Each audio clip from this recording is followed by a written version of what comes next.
Seburuk apapun anak tetaplah anak. Seburuk apapun perilaku anak kita tetap anak kita, apalagi menjadi anak-anak yang kita harapkan solih dan solihah. Allahumma amin. Fatiflu wa huwa fil lafaif yukhawifuhu abawahu bil ghailan wal ba'abi irhaban lahu liyukhallison min surahihi.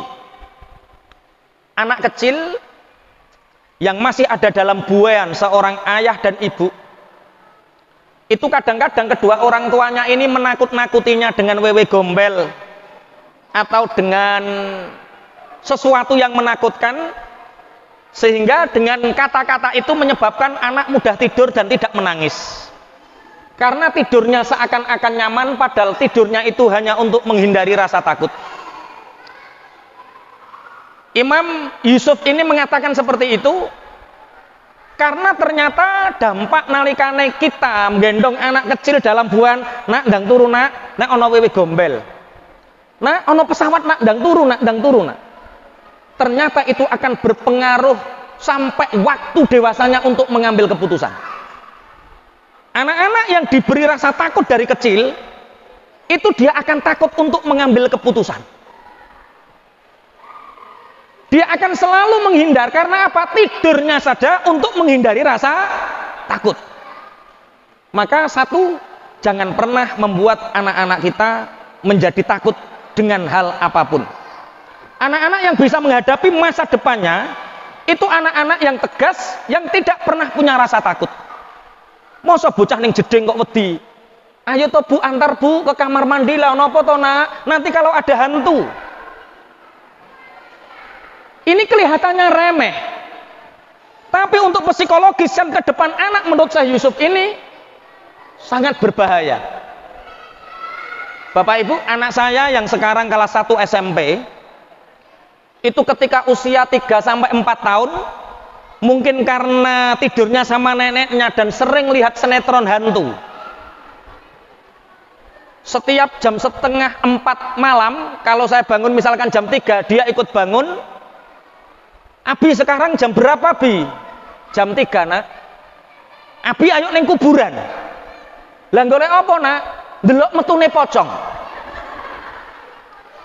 Itu kalau anak Anda seperti itu, sampean turuti enggak? Reno-reno, bocah cilik kok reno-reno. Tapi ketika anak sudah meyakini adanya pocong, kalau anak ada meyakini hal-hal yang gaib, yang enggak genah seperti ini berbahaya. Ayo nak, takjak ning kuburan mayang kawis Pak. Tengok ning pinggir gerbang masuk jam 3 malam. Dan itu tidak hanya 1-2 minggu Pak, berbulan-bulan tak ajak terus. Bi, kok gak metu-metu ya poconge? Ya mbok entenono sampai esuk ora ngarah metu le, wong pocong iku mau cerita ning TV kula ngoten. Sampai dia betul-betul yakin bahwa sebenarnya pocong itu adalah dongeng yang digunakan untuk menakuti orang-orang.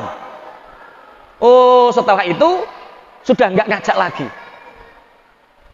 Jadi ketika ayah ibu menakut-nakuti anaknya dari buayan agar anaknya itu mudah tidur, sebenarnya itulah ibu dan ayah yang menghancurkan masa depan anaknya karena dia memberi rasa takut dari kecilnya. Sehingga anak-anak seperti ini bingung untuk mengambil keputusan.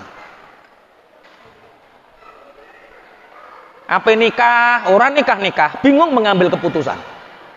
Apa kerja, gak ndang kerja, bingung mengambil keputusan.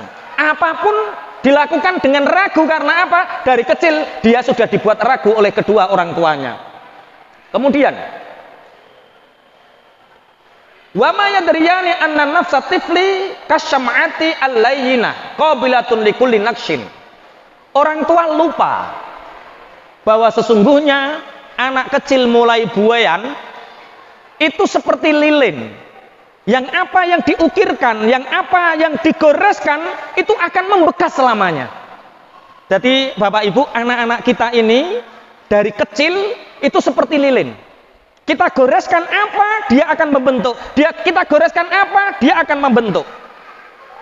Kemudian, aukana kilil hayati, atau orang yang mudah sangat berubah sekali. Seperti fotografi. Jadi anak ketika kita bentuk seperti ini, jebret ya jadinya seperti itu. Dimulai saat kapan? Saat ada di buayan. Mencetak seperti kita mencetak sesuatu di atas kaca. Pingin nyetak apa? Dadi. Fa'idha ma nasha'a awadathu tilkan nufusu waswaru allati taba'a fi mukhayyalatihi abawahu. Dan ternyata banyak sekali anak-anak yang tumbuh berkembang dengan sesuatu yang dikhayal-khayalkan oleh kedua orang tuanya. Bocah cilik wis didendani nak sekolah sing pinter. Apa-apa iku angel nak. Sekolah MI nak sekolah sing pinter, saiki apa-apa iku angel nak, persaingan semakin ketat nak. Ini secara tidak langsung lilin yang ada di dalam diri anak Anda digores. Masa depan itu sulit, masa depan itu sulit, masa depan itu sulit. Kompetisi. Berarti anak Anda cetak menjadi seorang robot. Bagaimana membentuk anak, Bapak Ibu? Ciptakanlah kebahagiaan dalam diri anak. Makanya Rasulullah sering mengingatkan kita bagaimana lisanul hal afdalu min lisanil maqal. Memberi contoh perilaku itu lebih baik daripada memberi contoh omongan yang banyak. Kalau sama anak itu ngomong banyak boleh, tapi perilakunya harus lebih banyak. Oh, no wong tuwa iku Bu, ya Allah. Ayo nak berangkat nak, jilbaban nak. Bocah cilik diperintah ikut jilbaban. Wong tuane dhewe ngetero sekolah blondeng gak karu-karuan. Kaya lontong. Anak akan janggal. Iki ibu maksudnya piye? Aku dikongkon jilbaban, lah dhewe kok blondeng. Ada seorang ayah ngomong sama anaknya yang usia SMP. Cung, kowe nek rokok tak kamplengi, Cung. Aja geleman rokok. Dhewe nek ngomong pas, Pak. Pikiran anak ini janggal. Iki maksudnya bapak piye? Aku gak oleh rokok, dhewe rokoke sak nalpot. Janggal. Fa idza jawasa at-tiflu daurat tufulati ila dauri ghairihi. Fakana darijan fahafiron fayafian. Akhadha yurabbiyanihi tarbiyatal hayawanati al-ujmi. Anehnya, ketika seorang anak dari kecil diberi rasa takut, anak ini menginjak remaja. Kalau remaja di sini usia berapa? Remaja itu kalau di sini usia berapa? 12 sudah dikatakan remaja. Anehnya ketika kecilnya diberi rasa takut, maka ketika remaja dia mendidik anaknya seperti mendidik binatang. Dibentak, dipukul ketika tidak nurut. Menurut saya Yusuf ini aneh sekali. Ini orang tua yang bagaimana kecilnya diberi rasa takut, ketika remaja dididik seperti mendidik binatang. Kaya ngeluku sapi ae, nek keliru dijiplak. Kurang menggok rene dijiplak.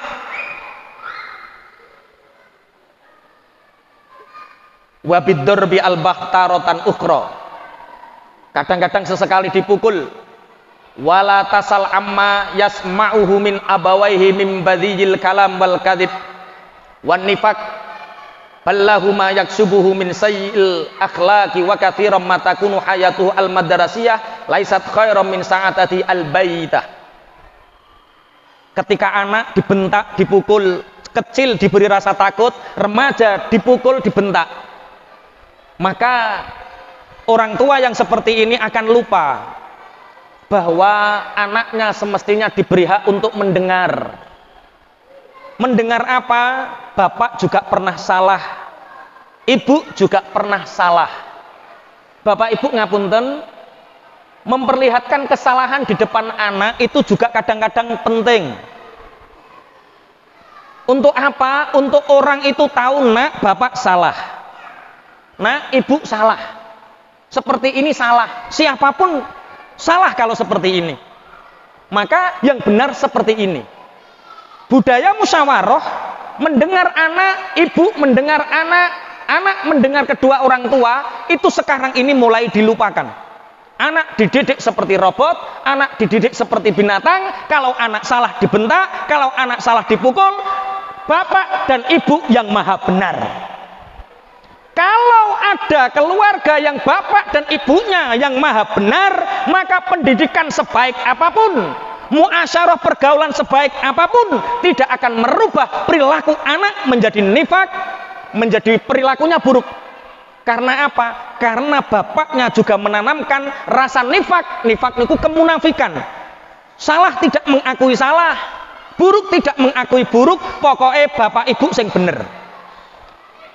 Dari cerita ini, artikel yang disampaikan Syekh Yusuf ini, kita bisa mengambil kesimpulan bahwa satu, ketika anak kecil jangan pernah ditakuti tentang masa depan.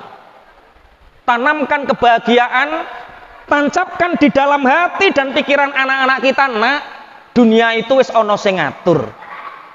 Nak, Gusti Allah iku wis noto, sampean gak usah kuatir.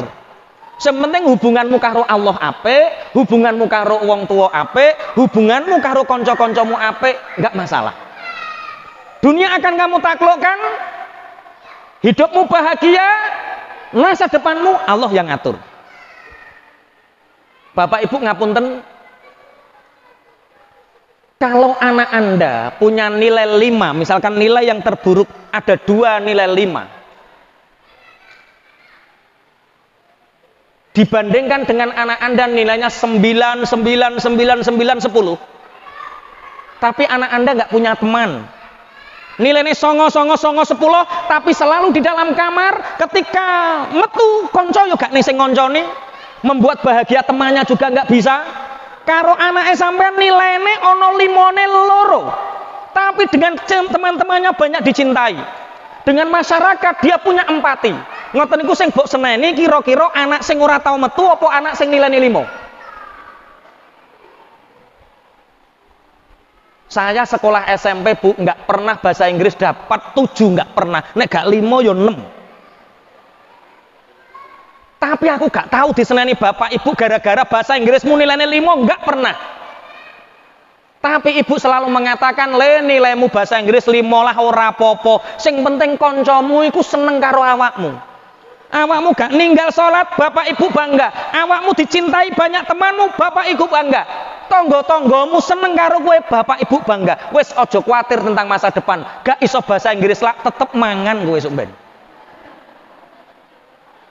Dan ini yang menyebabkan banyak anak yang punya kepribadian yang kuat. Kenapa orang tuanya mensupport? Hari ini bapak ibu, banyak anak yang tidak bisa muasyarah, tidak bisa berhubungan dengan temannya, gak iso playon karo konco-koncone, gak iso jahili koncone, gak bisa. Karena apa? Mereka diperlakukan seperti robot. Saya kemarin ditelepon sama teman Surabaya, yaitu, Ustadz, ada nggak pondok tahfidz? Hafal Quran, bisa baca kitab kuning, ahli teknologi, dan alat-alat perangkat lunak komputer, bisa semua. Ada nggak? Tak jawab, ada, Pak. Di mana Ustadz? Anak saya mau tak saruh ke situ, di surga. Iku apa-apaan. Anakmu iku hafal Quran tok wis apik. Masuk gak paham isine wis apik. Umpama anakmu gak hafal Quran, bisa memahami Quran tok, iso maca kitab kuning wis apik. Umpama gak hafal kitab kuning, gak hafal Quran, iso mondok 3 tahun wis apik anakmu itu. Kadang-kadang orang tua itu ingin, Masya Allah, anaknya itu sesuai selera orang tua, sehingga anaknya lupa terhadap jati diri kehidupan yang sebenarnya. Jadi jangan ada kemunafikan antara bapak dengan ibu, anak dengan orang tua. Saya kadang-kadang, Bu, ngapunten, sholat jamaah kadang-kadang telat. Anak saya protes, Bi, sampean rak sing duwe pondok kok masbuk? Yo gak apa-apa to le wong masbuk yo ora dosa. Tapi sering di masbuke abi karo ngimamine. Yo sering ngimami lah. Kadang-kadang wong yo ngono le, kudu slow, aja bener terus mundak kowe iku. Orang yang diajarkan untuk selalu benar, Bu, wangkot, Pak. Dia akan keras hatinya dan memandang orang lain yang salah, itu neraka dan buruk sekali. Itu berbahaya. Mulanya anak-anak kadang-kadang salah ben, Pak. Tapi kandani nek kuwi salah. Saya pernah, Bu, ketika liburan dari pondok pesantren, karena liburan pondok pesantren itu lama, mulai Syakban sampai Syawal, itu ada 1,5 bulan libur. 2 minggu sebelum Ramadan saya diajak teman-teman. Kemana? Ke lokalisasi, Pak. Jadi saya hafal mulai Mawot sampai Gandu hafal, Pak. Yang nggak pernah masuk itu Kalisari, Pak. Belum saya itu. Ketika ada tetangga yang ngomong, ibu saya dilapori, bapak saya dilapori, yu bangetan yu anakmu yu. Toh iku lho liburan ora tau nang omah, mosok kok nang nggon uprukan terus karo kanca-kancane. Kancane do mabuk, kancane do ning lokalisasi, aku nyekseni dhewe, foto Pak, dipoto. Ibu saya marah? Enggak. Jawaban ibu saya terhadap tetangga saya ini ngomong, toha iku orang arah meteng. Ben sak polah-polahe orang arah meteng. Tapi sampai rumah saya dipanggil. Dijungokno ana kakak, ana bapak, ana ibu, aku ning tengah. Le iki liburan to, Le? Iya. Lah kok ana wong ngomong sampean kok ning Gandu ra muleh-muleh lha opo? Lah ya to, Mbok. Sak desa kene sing mondok iku mung cah loro. Terus salah sijine aku.